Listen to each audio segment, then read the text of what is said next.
I'm really curious if anybody else has ever noticed this. So I was reading John chapter 20, and that is when Jesus raises from the dead, and Mary goes and finds that the tomb is empty. And something that has always shocked me is that they don't recognize him.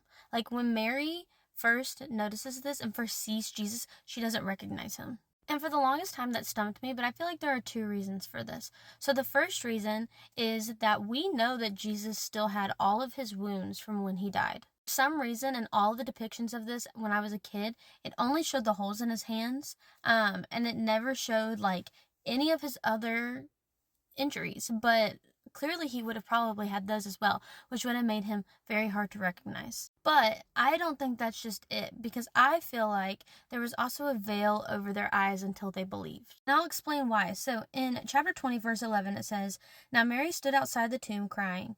As she wept, she bent over to look into the tomb and saw two angels in white seated where Jesus' body had been, one at the head and the other at the foot.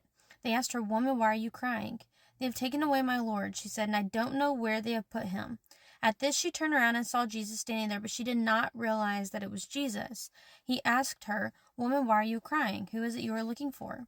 Thinking he was the gardener, she said, 'Sir, if you have carried him away, tell me where you have put him, and I will get him.'" Now, I don't know about you, but I would not have thought the gardener was just some man walking around with all of these crucifixion injuries. So that makes me think that maybe like there was a veil over their eyes until they believed, and then after that they got to see his true form, and then they would have seen his injuries, if that makes sense. But this is where it gets good. I don't know if I ever noticed this before.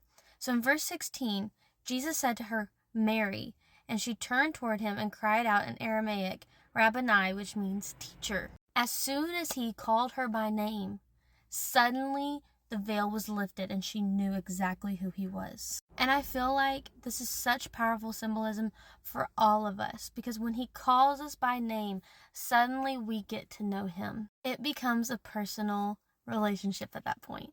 Like, that just blows my mind just to see the symbolism in this big moment of that, because Mary's all of us. Know that song, "'Cause when you call my name and I ran out of that grave." That one, yeah, that's what I think about whenever I think of this. Then after that, once he calls her by name, the scales are lifted off of her eyes. And then it says in verse 18 that Mary Magdalene went to the disciples with the news, "I have seen the Lord," and she told them that he had said these things to her. He calls her, she believes, she goes and evangelizes. That's literally what this is. So I just never noticed that. It's something small, but I thought it was fascinating. So I hope you guys enjoyed this, and comment anything else that you've noticed about this passage down below. God bless.